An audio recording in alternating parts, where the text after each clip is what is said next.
All set? All right, good afternoon, everyone.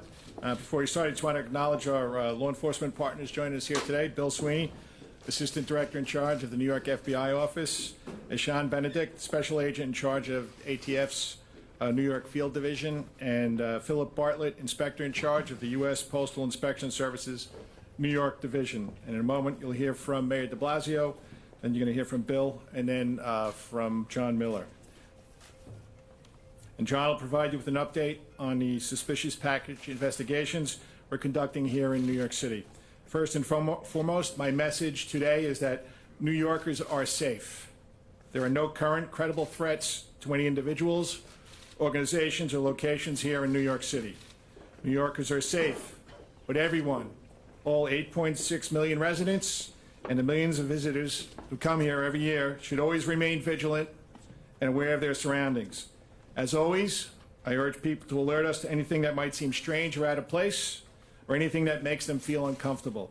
They can flag down a cop, call 911, or call our toll-free counterterrorism number, which is 1-888-New York City SAFE, and that's for anything new or if someone has information about any of the incidents this week in New York. We don't underestimate the difference even one person can make towards our collective safety, and neither should the people of New York City. I want to reiterate, as I did yesterday, and as I do anytime we talk about far-reaching investigations of this nature or of any other kind, that nothing we do in law enforcement we do alone. Through our Joint Terrorist Task Force, comprised of professionals from the agencies you see here today and others, we are investigating all of this with great precision. And I can say with certainty that we will identify and arrest a person or people responsible for these acts. Make no mistake, New York City's intelligence and counterterrorism capabilities are second to none. Every day of the year, not just this week, our detectives and analysts are constantly poring over the threat stream as we proactively deploy our resources around the city as needed. And you're seeing that today, too, out of an abundance of caution.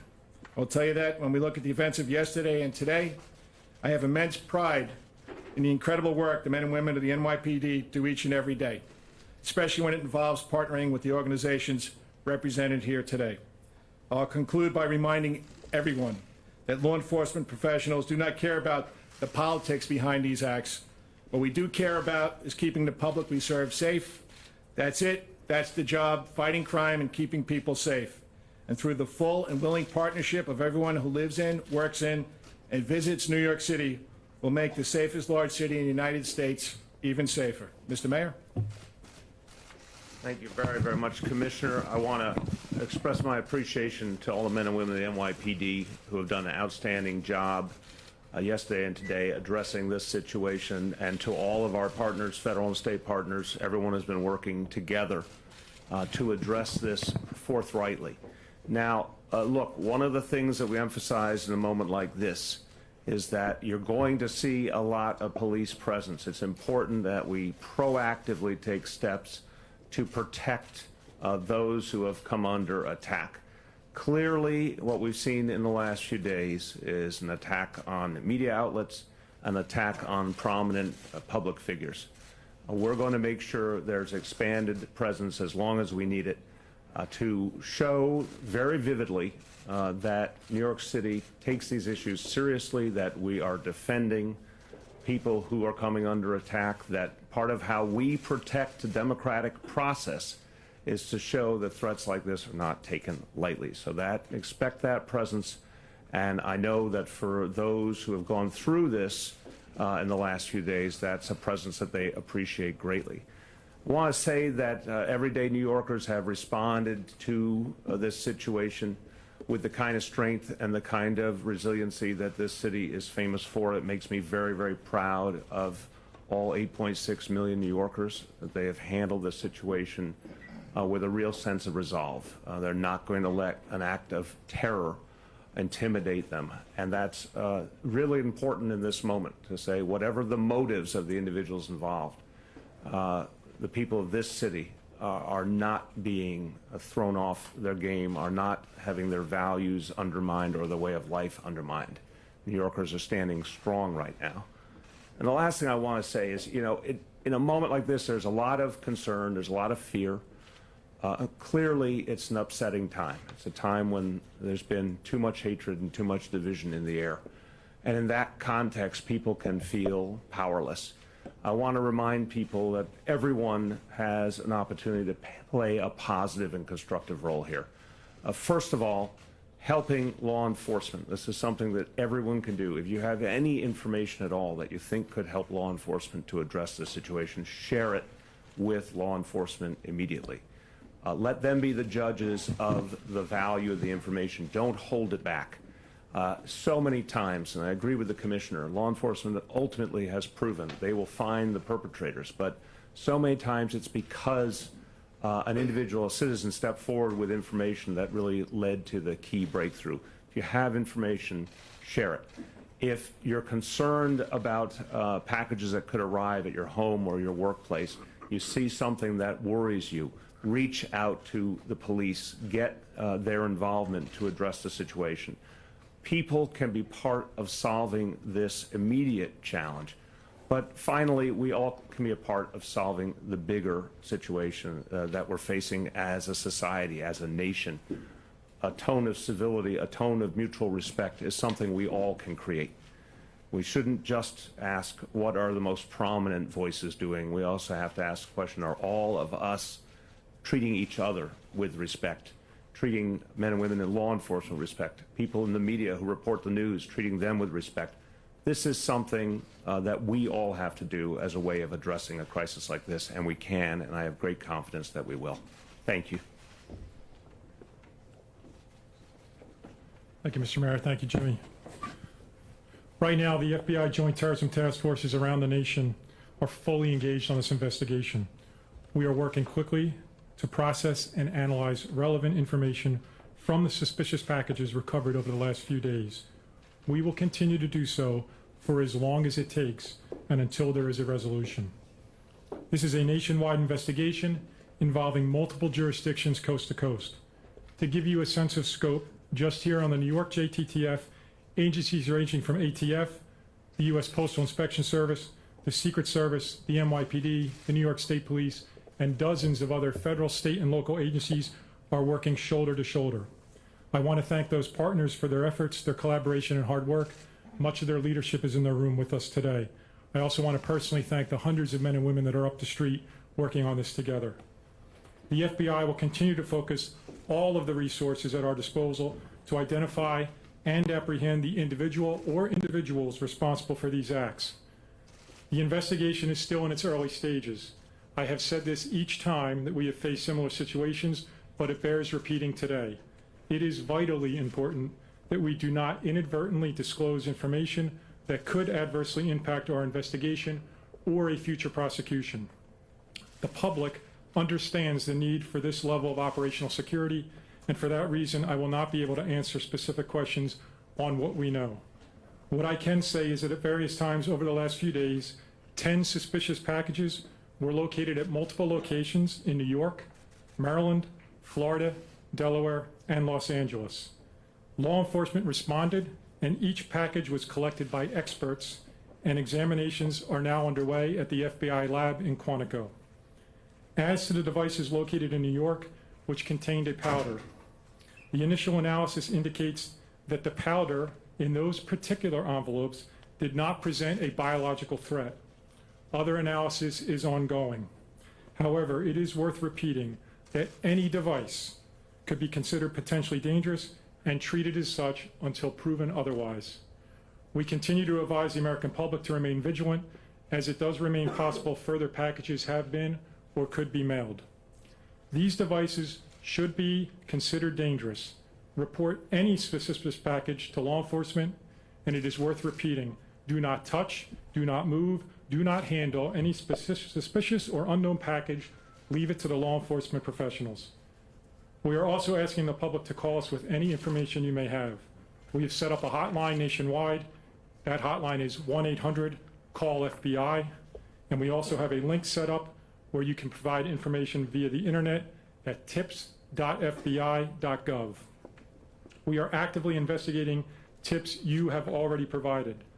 Please continue to assist us with our efforts. A moment of your time can make a great difference towards resolving this investigation. Thank you.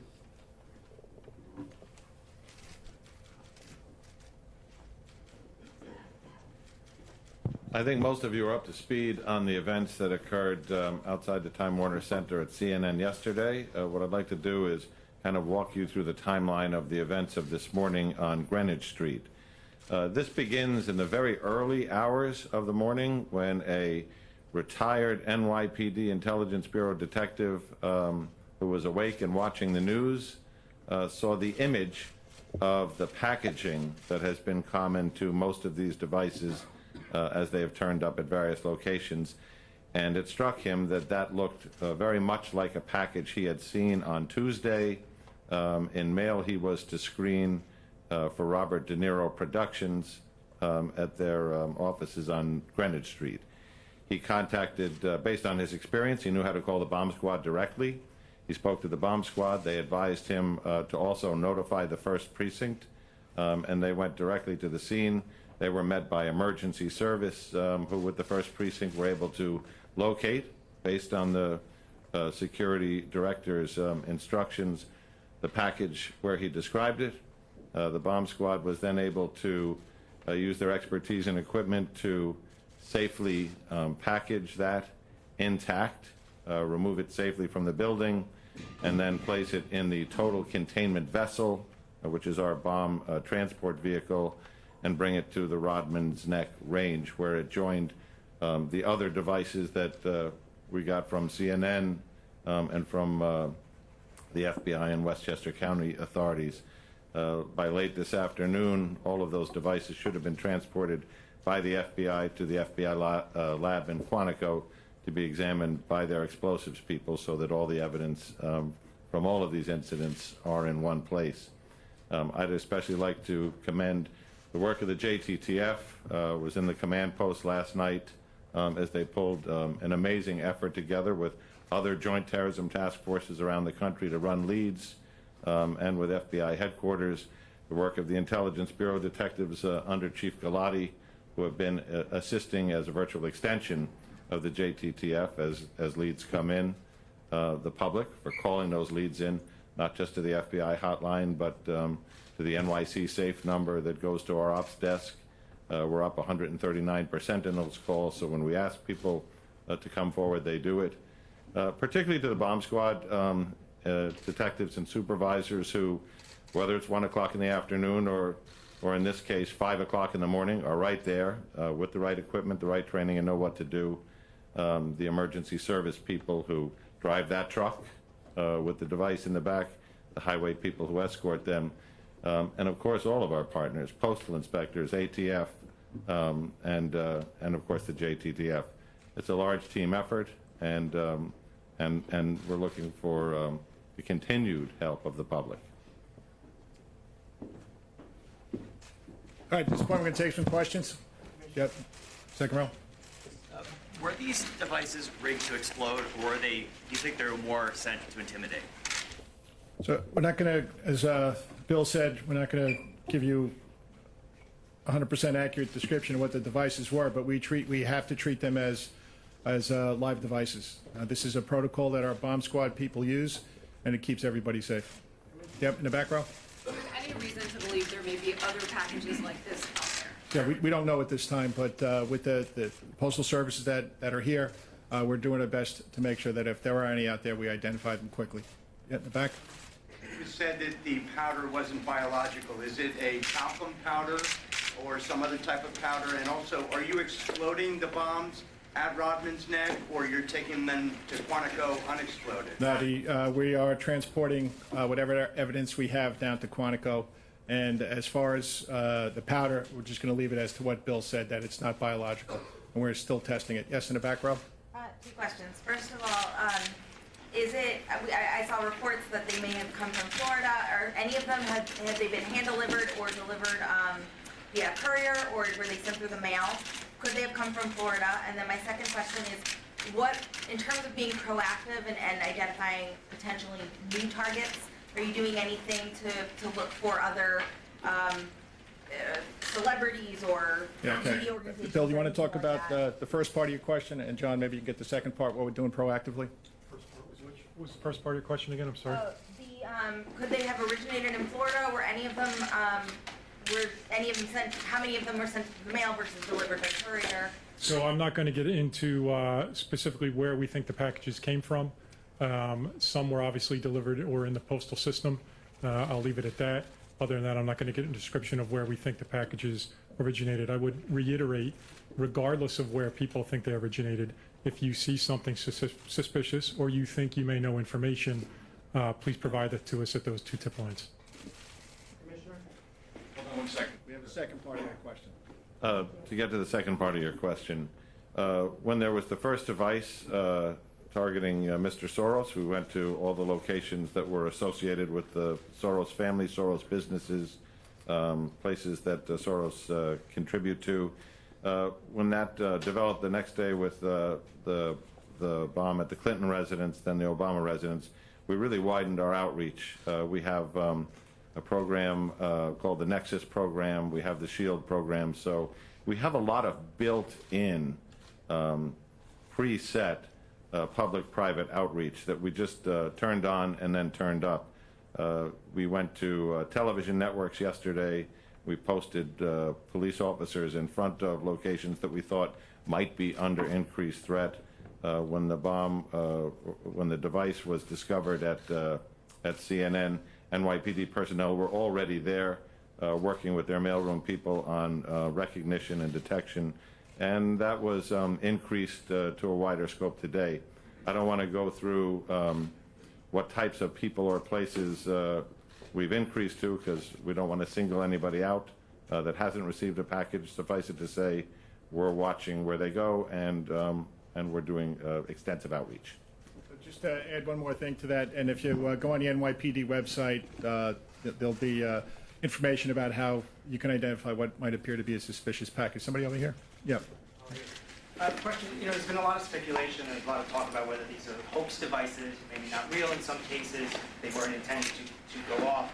How would you describe it? Would you describe it as something that was a hoax, or should people really be taking this seriously? This is something that should be taken seriously. The NYPD and the FBI, we're taking this seriously. We are treating them as live devices. As you see the way our bomb squad detectives went into CNN yesterday, this has to be taken with the utmost seriousness. So as far as a hoax device, we're not treating it that way. Dominic? Question for the mayor. Mr. Mayor, do you definitely feel this is terrorism related, and what do you say to the people of New York? It's absolutely terrorism because it's an effort to use violence to make a political impact. And that's the definition of terrorism. The people of New York City are as tough as it gets. This city's been through terror attacks before. The people of the city understand the whole game plan of terrorists is to intimidate us. New Yorkers refuse to be intimidated. That's what we see time and time again. Go back to 1993, the first bombing of the World Trade Center, and everything that's happened ever since. People in this city are full of resolve and don't let these things throw us off our game. And I think that's important to inhibiting terrorism going forward, to consistently show those who would attack us that their efforts are in vain. So New Yorkers have been exemplary. They do heed the warning. If you see something, say something. But I want to remind people, because we see this a lot, people should not hesitate. Sometimes someone's looking at something, they're concerned, they think, oh, maybe I should call, maybe I shouldn't. If it's on the cusp, make the call. If you think maybe you should call, you should definitely call. Let the experts resolve something. If there's anything that's suspicious, let law enforcement be the ones to make sense of it. Nolan? I'm just a little confused on the powder. Just as a clarification, are you referring to the white powder that was found in this package mailed to CNN, or is this powder that was in the device? No, this is the powder that was found yesterday with the packaging yesterday. So it's not biological. It's still being subjected to further testing. Yep, right here. Yep. A little bit about the officer, the retired officer who found the package at De Niro's property? No, just I'll say that I'd like to thank him for doing his job correctly. Now, he saw on the news, and thank you for putting it out there, that this package that he saw yesterday was almost exactly like the package that they were showing on TV, and he took affirmative steps to call us to make sure we could take it away safely. Yes? Is it accurate to call this an explosive device, a suspected explosive device, or simply a device? What's the proper terminology? I would say it's a suspected explosive device. Yep. To that end, the ones that have exploded, do you believe the intent is to have them not explode, or are they I'm not. unsophisticated? I'm not going to talk about intent, but you know, if you were the bomb squad detective, how would you treat it? Right? Okay, in the back row. Commissioner, I understand you don't want to say whether these things are explosive or not, but do you guys know for yourselves whether these are explosive or hoaxes? We are treating them as suspected explosive devices. Do you know the answer yourselves, even if you don't want to say publicly? I'm not going to get into that. The back row. It was a good try, though. Thank you. We saw all the envelopes look the same. Are all the devices that were inside the same? And have you guys been able to get forensic evidence off the envelopes or things to get identifying information? Bill, do you want to take that? So I'm not going to describe whether devices are the same or not. What I will tell you is the folks at the lab at Quantico are extraordinarily thorough, and everyone will be examined in great detail, and we'll go from there. Two or three more guys? Hold on. Mark? With these devices, does this look like they're constructed by somebody who actually knows what they're doing, or just somebody who just read a bunch of websites? I think you just asked me the same question that he asked me. I'm not going to go into that. Thanks. Yep, right here, the front row. Is there a time frame as to when the analysis from Quantico may be rendered for the FBI to continue the investigation? It's an ongoing thing. We are discovering things by the hour. Shimon? Yeah, just on the. We'll get to you in a second. Dean? Post office part of this, maybe someone can talk about how the postal inspectors, how they're going about tracking this, finding this. Sure. There's been a lot of questions on that. I think a lot of people don't Okay. know. All right, Shimon. Phil, you want to talk about that? So in terms of tracking, we have over 600,000 postal employees out there right now, so we have their eyes and ears looking for these packages. I will say, in the postal network, we have found nothing in the last 8 hours. So what we have so far is what we have, 10 parcels. So what does that indicate to you, if anything at all, in terms of how significant is that you haven't found anything else? It's not really significant, although, again, it's working. We've got our eyes and ears of the postal employees, highly trained postal inspectors out there, searching postal facilities, looking for these devices. And again, we haven't found anything in the last 8 hours. And have you been able to determine where these packages were mailed from? Without, you don't have to give us a location, but has there been a significant amount of work done? Not at this time. No. All right. Thanks, Phil. Dean, last one. You've been asking people to call 188 NYC SAFE and the national hotline. Have people been calling those hotlines with information? And do you have leads? Yeah, so as John said, our 1888 New York City SAFE hotline, we have 139% more calls as of yesterday. So people are calling. And am I going to speak about specifically what those leads are? I'm not going to do that because we're still in the middle of the investigation. Thank you, everybody. Thank you for being here. Thanks. Still.